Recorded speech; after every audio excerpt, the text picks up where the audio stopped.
VPM. Vous avez entendu parler de VPM? Modèle à perméabilité variable. Non. Donc on sait depuis 1942 à peu près, je dis, que la formation des bulles n'est pas simplement la conséquence de la sursaturation des tissus. Donc il y a des bulles qui vont apparaître. Donc l'idée c'est de savoir comment ces bulles apparaissent. Bon, je vous ai donné quelques pistes, hein. Est-ce qu'il y a des noyaux gazeux, voilà. Donc ce n'est pas la conséquence de la saturation. On possède donc un capital de micronoyaux, qu'on appelle les gaz nucléi, dans des vides microscopiques, des cavités. Donc il y a des micronoyaux. Ces micronoyaux vont peut-être se transformer en bulles. L'idée étant à ce qu'ils ne se transforment pas en bulles. La durée de vie de ces micronoyaux est très courte, sauf si ils peuvent survivre, entre guillemets, et se développer, et grossir, et devenir des bulles. Donc l'existence de ces noyaux expliquerait un petit peu la facilité de création des bulles. Plus il y a des micronoyaux, plus ça va créer des bulles. Je dis, rappelez-vous, hein, dans de l'eau, dans un milieu très pur, on comprime, il n'y a pas de bulles. Retenez ça parce que c'est quelque chose d'intéressant. Une difficulté, c'est la méconnaissance du nombre de noyaux présents au début de la plongée. C'est bien joli d'essayer de dire c'est les micronoyaux qui vont créer des bulles. On va essayer de calculer ces bulles, mais on ne sait pas combien il y a de. Remarque, je l'ai dit, dans un milieu très pur, les gaz nucléiques n'existent pas. Un milieu très pur peut supporter, je dis, des carbonatisations supérieures à 100 et on décomprime et il n'y a rien. D'accord? Les bulles apparaissent sur les bords de la bouteille du verre de. Jusqu'à 100 bars, on a comprimé jusqu'à 100 bars, on a décomprimé, il n'y avait rien. Alors, on a fait beaucoup d'essais, je vous le mets, à partir de gélatines, en particulier donc Yoon qui a développé VPM, sur des gélatines qui traduisaient un petit peu le comprimé des gélatines. Voilà. La jelly anglaise. Donc, les modèles actuels vont tenir compte des gaz dissous, mais aussi des gaz non dissous, donc des bulles, et un peu de l'interaction entre les deux. VPM donc, tient compte aussi du CO2. On a montré que la présence de CO2 allait favoriser l'engraissement entre guillemets des noyaux gazeux. Le CO2 avait une action sur les bulles. La vapeur d'eau aussi, parce qu'il y a de la vapeur d'eau, donc l'oxygène. Donc dans les bulles, il n'y a pas que de l'azote, il y a aussi d'autres choses. On a montré aussi que la solubilité était importante. Le CO2 qui a une très forte solubilité, il va se mettre aussi dans les micronoyaux et faire des bulles aussi. Donc tout ça fait en sorte que les noyaux deviennent des bulles. Je vous dis, ce n'est pas maîtrisé. Hein. J'essaie de vous vulgariser, vous expliquer un petit peu ça, mais ce n'est pas encore complètement maîtrisé et c'est extrêmement compliqué. Donc, c'est en particulier donc, un Américain qui a travaillé, Yount en particulier. Donc, c'est ce qu'on appelle le modèle à perméabilité variable. Vous allez comprendre pourquoi c'est à perméabilité variable. Donc, au cours de la plongée, les noyaux vont évoluer. Ils vont grossir ou y rétrécir.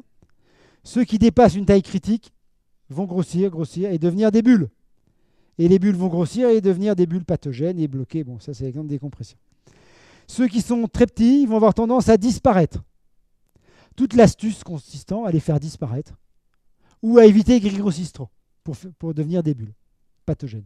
C'est ça. Donc c'est ce que je dis. Un VPM vise à minimiser le volume des bulles, sorte de prévision du contrôle du volume total de gaz. Parce qu'en fait, vous avez le volume critique d'une bulle, ce qu'on appelle le rayon critique d'une bulle, et vous avez le volume total, c'est-à-dire la quantité de bulles.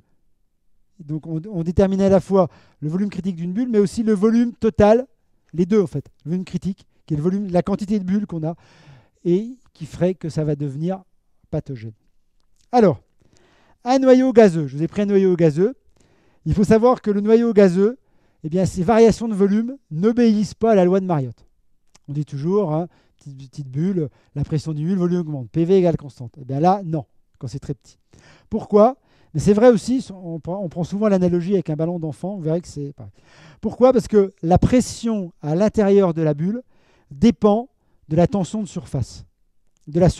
Autour de la bulle, vous êtes d'accord, il y a une surface, il y a quelque chose qu'on appelle le surfactant, comme sur les poumons. Donc, de votre bulle, il y a une matière autour qui tient la bulle. Donc le surfactant. Donc ce surfactant va jouer sur la pression à l'intérieur de la bulle, mais aussi la tension de surface. Alors, en gros, vous avez une bulle. Donc, quelle est la pression dans la bulle ? La pression dans la bulle, elle est fonction de la pression ambiante, évidemment. Donc, si j'applique une pression ambiante de 2 bars, il y aura au moins 2 bars, soit à peu près en équilibre. Ça, jusque-là, ça va. Mais la surface de la bulle va créer, elle aussi, une pression supplémentaire. Une tension de surface qui vaut à peu près, dans ce cas-là, 0,5 bar. Bon, je pris un exemple, hein, qui est fonction du rayon et qui est inversement proportionnel au rayon. Ça veut dire que plus la bulle grossit, moins il y a de interne.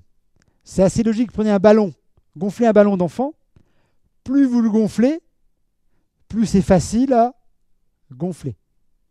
Pourquoi? Parce que la tension de surface liée donc au rayon diminue. C'est plus facile.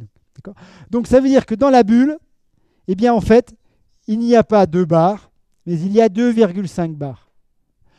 La pression là-dedans, dans la bulle, est de 2,5 bars, est supérieure.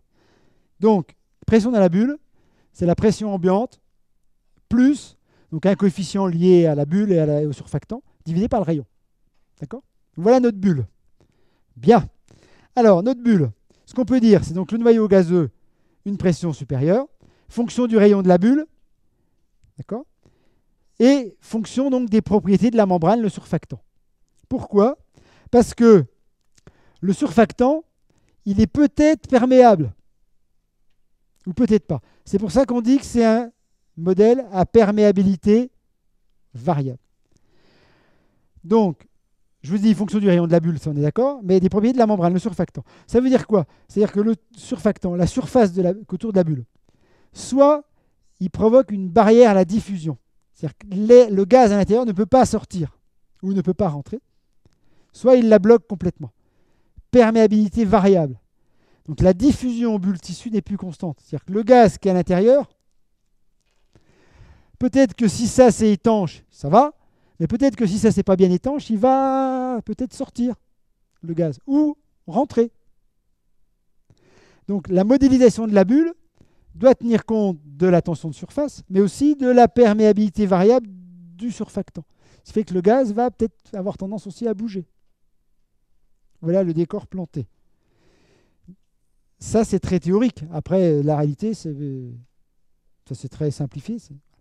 Donc voilà, c'est ça. Donc, la bulle est donc perméable.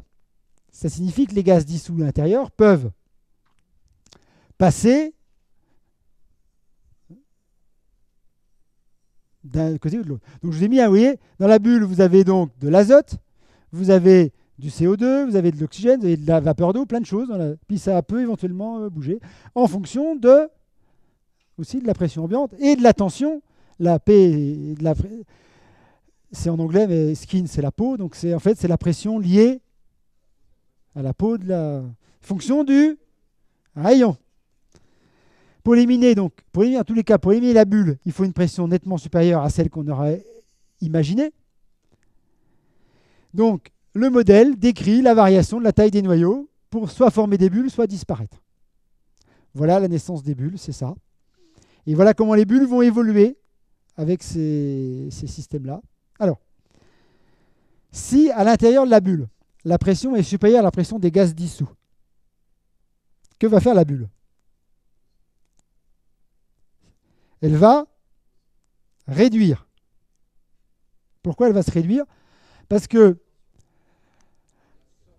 les gaz vont sortir. D'accord? Donc, ça veut dire quoi? Ça veut dire que quand je vais descendre, les noyaux vont avoir tendance à diminuer. Parce que la pression ambiante va appuyer, ça va comprimer, les gaz vont sortir, ça va d'autant se comprimer. Donc, en descendant, les bulles c'est ce qu'on a dit, les noyaux gazeux se réduisent. Donc, un état pseudo-stable, équilibre, où ça disparaît. Donc ça, c'est quand on descend.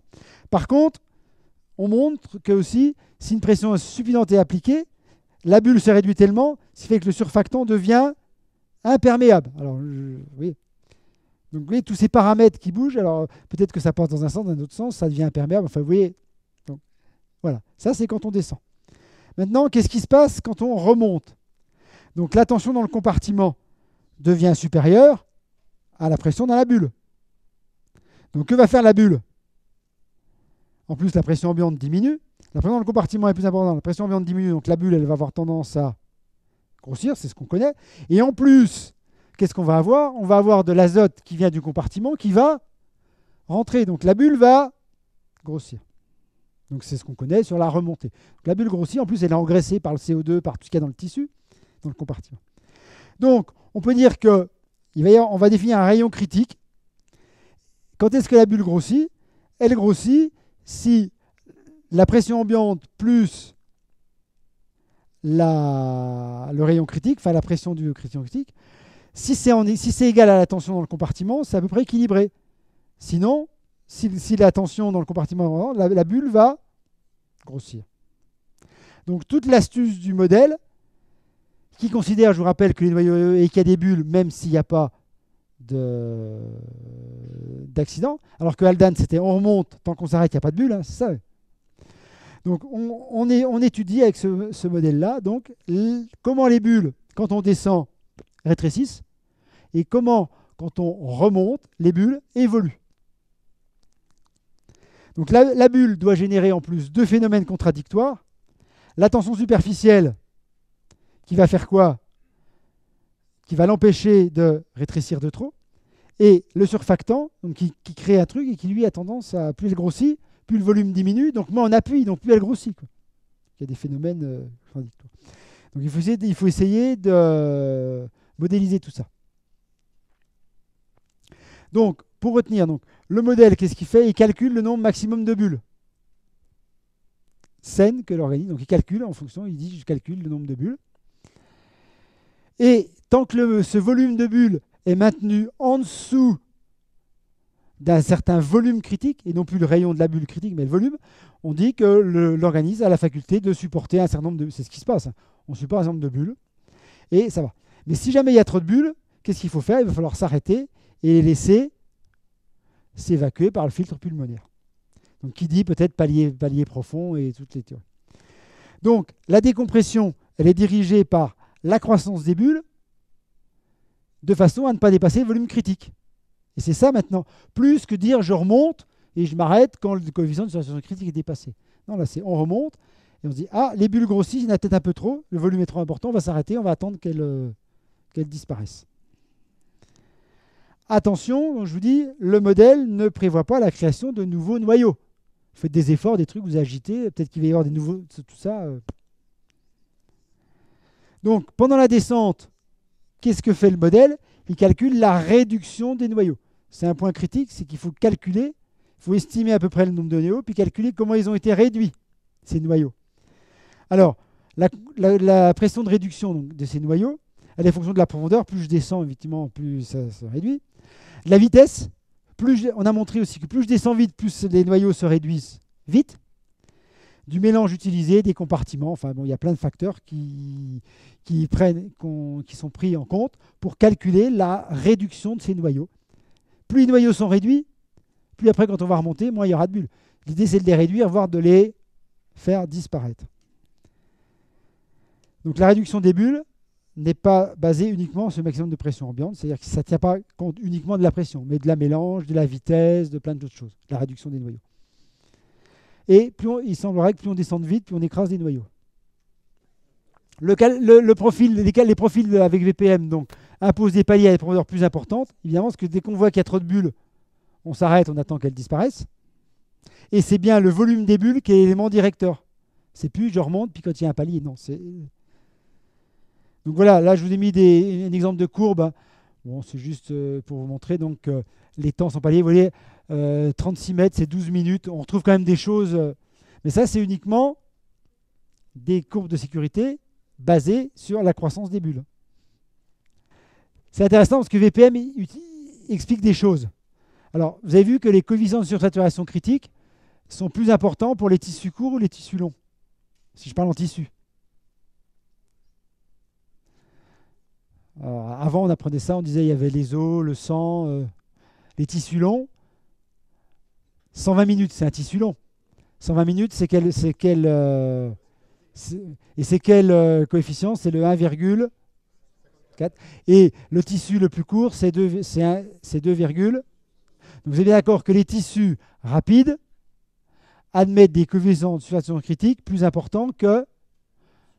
Alors pourquoi? Et ça l'explique. Je vous mets... Parce que les bulles, comme ça décharge plus vite, elles n'ont pas le temps de grossir. Donc, on admet des sursaturations critiques plus importantes. Donc ça explique bien ça. Comme les bulles, elles s'évacuent plus vite, elles n'ont pas le temps de grossir, donc on peut en admettre plus. Donc on explique effectivement avec ces modèles-là le fait que les tissus rapides ont des coefficients de saturation critique plus importants. Voilà, c'est juste, les tissus rapides peuvent donc avoir de nombreuses petites bulles, alors que les tissus lents, difficilement, parce qu'ils mettent plus de temps à les évacuer. Donc comme ils mettent plus de temps à évacuer, ça va leur laisser le temps aux bulles de grossir encore plus et de s'enrichir avec le gaz dissous dans le... Donc on a une saturation plus élevée pour les tissus rapides. En conclusion, VPM, donc l'existence des noyaux, c'est acquis. Les mécanismes de formation d'évolution, c'est encore débattu. Là, c'est des principes théoriques. Il n'y en a pas dans l'eau pure, on l'a dit. La compréhension, c'est primordial pour stabiliser et les neutraliser, ces noyaux. Donc ça a contribué à la compréhension des modèles, à la stabilisation des bulles. Ça a fait des tables avec succès. Et je vous dis, attention, VPM ne comptabilise que les noyaux initiaux et ceux qu'on crée après, non. On a justifié les différents coefficients de saturation. On a justifié le plus profond au début. Pourquoi? Parce qu'on a dit qu'il fallait descendre vite, vite, et le plus profond pour écraser les noyaux. Pas d'effort parce qu'on crée des nouveaux noyaux. Donc c'est utilisé dans RGBM, c'est utilisé dans la théorie des paliers profonds, c'est utilisé dans les logiciels de désaturation, vPlanner et autres. Donc je dirais qu'en conclusion, Bullman, il calcule les gaz dissous, il s'occupe des gaz dissous, et Youth calcule la taille de la bulle.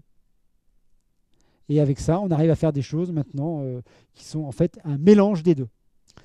Voilà, donc là on a vu les modèles, on verra cet après-midi donc RGBM, mais globalement on a terminé sur les modèles.